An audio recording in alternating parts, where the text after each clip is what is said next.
Welcome back to the deep dive. Today, we are doing something a little dangerous. We are looking at a dream that I know a lot of you have specifically pinned to your vision board. You know, the one, the cabin by the lake, the safety, the economic stability, maybe a Tim Hortons cup in hand.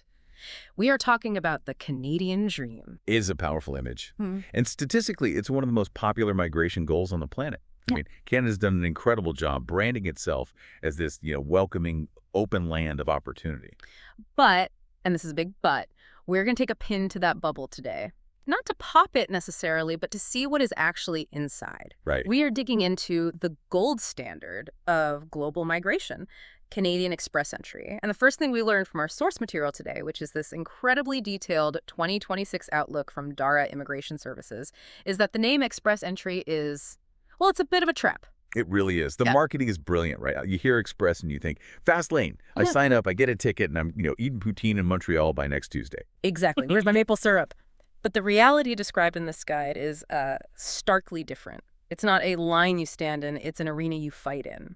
That's the perfect way to frame it. This isn't a queue. I think that is the biggest misconception we need to clear up right away. Okay. It's not a first come, first serve waiting list. It is a fiercely competitive, data-driven algorithm. And the 2026 outlook makes it so clear. Simply entering the pool is no longer a strategy. It's just the bare minimum. It's just the bare minimum.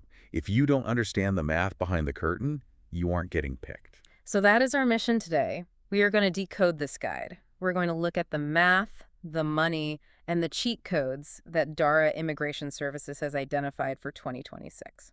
Let's do it. Let's start with the basics, because I think even I had this wrong before I read the briefing. I thought Express Entry was the immigration program, like you apply to the Express Entry program. Most people do. Yeah. But technically, Express Entry is just the software. It's the management system. The stuff. Yeah, think of it as the bouncer at the club, not the club itself. And the bouncer is holding a list for 3 very specific VIP rooms, the federal economic programs. Okay, I like this analogy. So you have to qualify for one of those VIP rooms before you even get to talk to the bouncer. Obviously, you have 3 main streams. First, the Federal Skilled Worker Program, FSW. That's for people overseas. Exactly. Professionals with degrees, work experience. Then you have the Canadian Experience Class, or CEC. That's for people who have already worked inside Canada for at least a year. Right. And finally, the Federal Skilled Trades, FST. So that's your electricians, plumbers, chefs, the hands-on experts. I want to double-click on that federal skilled worker one, the FSW, because the guide mentions a specific number, 67. This confused me at first. Is that the score I needed to move to Canada?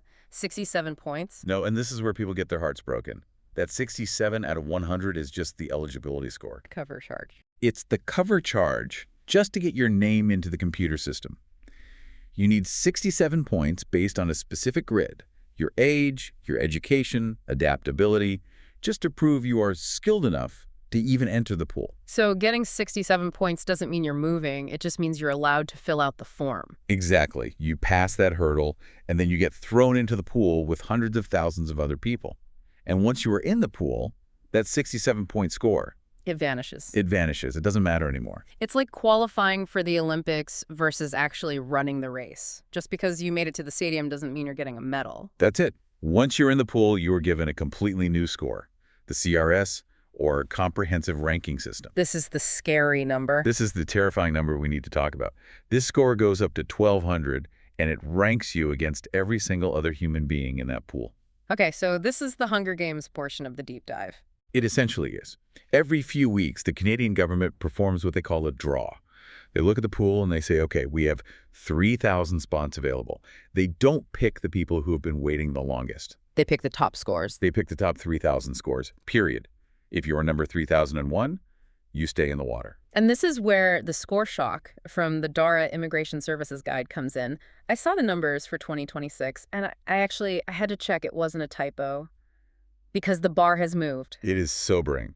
For what we call a general draw, where they just take the highest scores, doesn't matter what your job is, the cutoff is hovering between 500 and 540 points. 540. Let's contextualize that because numbers are just abstract.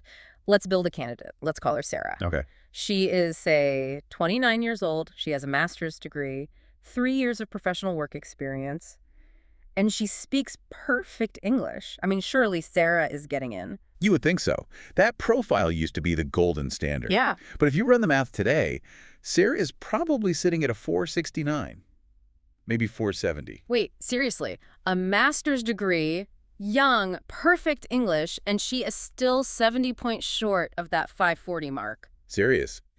That profile, what we all used to consider perfect, is now just average in the pool.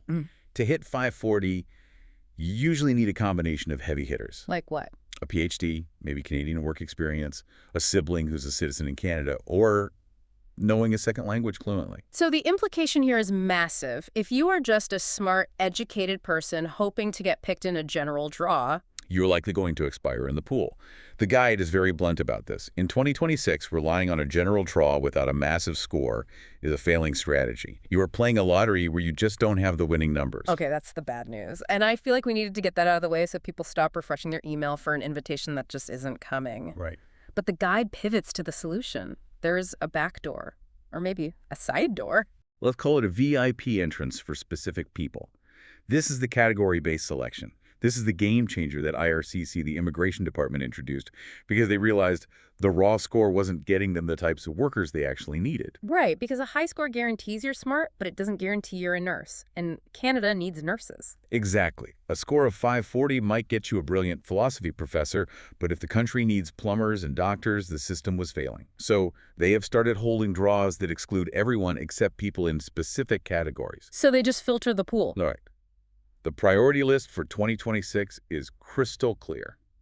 Healthcare, STEMs are your tech workers, software engineers, trades, transport, and agriculture. And if you fall into one of those buckets, does that 540 score requirement still apply? No. The floor drops out. We have seen STEM or healthcare draws where people are getting invited with scores in the 430s to 480s. That is a massive spread. We're talking about the difference between needing a PhD and just maybe needing a bachelor's degree, or even a trade certificate. It's the difference between getting rejected and getting a visa in 6 months. If you work in STEM or healthcare, you are playing a completely different game than everyone else. The rules are tilted in your favor. But there is one category that the guide calls the golden ticket. And it's not a job title, it's a skill. And I think I know what it is. It's French language proficiency. I feel like people underestimate this. They think, oh, it's nice to have. Maybe I'll learn bonjour and merci. But the guide treats it like the single most powerful lever you can pull in the entire system. Because statistically it is.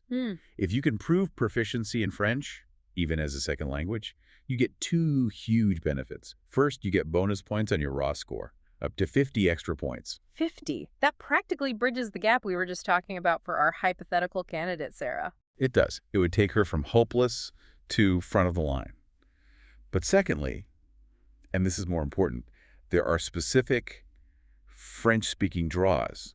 And historically, these have the lowest point cutoffs of any category. How low are we talking? We're talking about scores sometimes dipping into the high 300s or low 400s. So if I'm sitting there with my 470 feeling hopeless, spending 6 months aggressively learning French is actually a better investment than going back to school for a master's. ROI-wise, absolutely. Think about it. A master's degree takes 2 years, costs tens of thousands of dollars.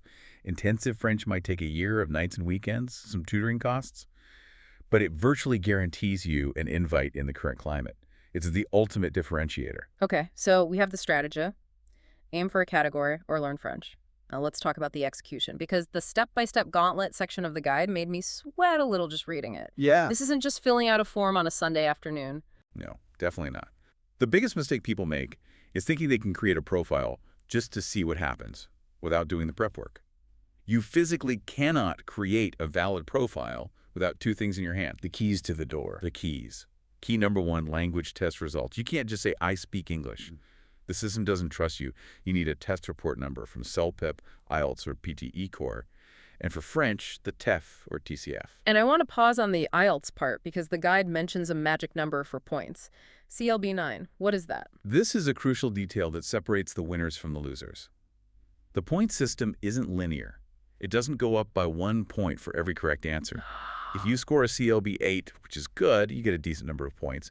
But if you hit CLB 9, which is advanced, your points skyrocket. It triggers a school's transferability bonus. It's like a combo multiplier in a video game. Exactly. Hitting COB9 across all 4 skills, reading, writing, listening, speaking, can add 50 or even 100 points to your total score instantly. So getting an 8.0 on the listening test versus an 8.5 could literally be the reason you don't move to Canada. 100%. We always tell clients, keep retaking the test until you hit CLB9. It is the cheapest, fastest way to boost your score. Don't settle for good enough. Okay. Key number 2, the ECA, the Education Credential Assessment. This is the one that blindsides people with degrees from top universities outside Canada. Yeah. You might have a master's from the University of Bombay or the University of Manchester. Right. To the Canadian government computer, that degree does not exist. It's invisible. It is worthless. Until an organization like WEES, World Education Services, evaluates it and sends you a report saying, yes, this is equivalent to a Canadian master's, you get 0 points for it. And that process isn't instant.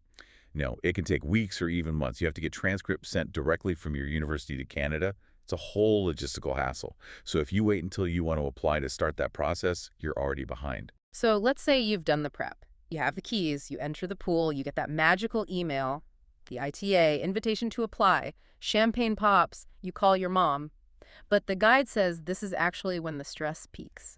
That's the 60-day sprint. The moment that email lands, a timer starts.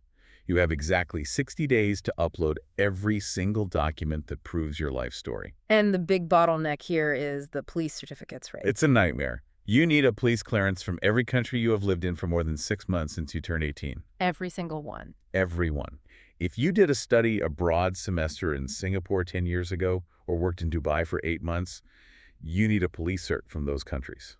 And getting a bureaucracy in another country to talk to you in under 60 days. Can be impossible. Some countries require you to show up in person or mail fingerprints. That's why we say apply for these before you get invited, because that 60-day timer hits 0 and you don't have the document, you can't submit. Or worse, you submit without it and they reject you. That brings us to the incomplete application trap, the R10 check. The guide mentioned something about blurry photos. It sounds so petty, but it happens. They do a completeness check first. If your photo doesn't meet the specs or you missed a blank page on a bank statement, they don't call you to ask for it. Yeah. They just cancel the application. They just toss it. No, hey, could you resend this? No. They return the fees and close the file. You have to start over. You have to create a new profile. And guess what? By the time you reapply, you might be older. Which brings us to the birthday penalty. This was the most terrifying part of the math section. It's like the system actually punishes you for aging. It does. It's ruthless. Canada wants young workers. Until age 29, you get max points for age. The day you turn 30, you lose 5 points. And you lose 5 more points every single birthday after that. Wow. By the time you're 40, you've lost over 50 points compared to a 29-year-old. So time is literally your enemy. Every birthday candle is a point deduction. It is. If you are sitting in the pool with 500 points and the cutoff is 499, you are safe. But if your birthday is tomorrow, you wake up with 495 points. Suddenly, you miss the boat. You are invisible to the system. That really highlights why wait and see is such a dangerous strategy. You're bleeding points while you wait. Exactly. You are a depreciating asset in the eyes of the algorithm. Let's talk about the money. Because even if you beat the math and the clock, there's a price tag. And there's a hidden cost that I think trips people up. The settlement funds. Yes. This isn't the fee you pay the government. This is money you just have to have. Correct. It's proof of means. Unless you are already working in Canada or have a valid job offer, you must prove you can support yourself.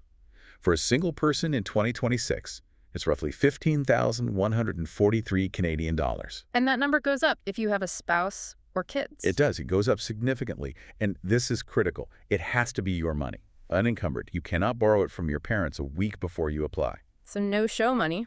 No show money. They want to see 6 months of bank history. If an officer sees a sudden deposit of $15,000 the day before you applied, they will ask where it came from. If it's a loan, they'll refuse the application because that debt burdens your settlement. Speaking of loans and jobs, Yeah. let's bust the biggest myth in the guide, the job offer myth. I feel like 90% of people listening right now think they need to find a job in Canada before they can apply for the visa. And that is 100% false. Yeah. In fact, most people who come through Express Entry arrive without a job. The whole point of the human capital stream is that you are bringing skills, not a contract. That has to be a massive relief for people because applying for jobs from overseas is incredibly demoralizing. It's nearly impossible. Canadian employers usually ignore resumes from people who don't have work authorization. It's a catch-22. Express entry breaks that cycle. It gives you the authorization first. Once you have the permanent resident card, you land, and then you get the job. But your past work experience does matter. The guide mentions tier codes. Yes. You can't just have any job. It has to be skilled, work tier 0, 1, 2, or 3. This covers management, professional degrees, and technical trades.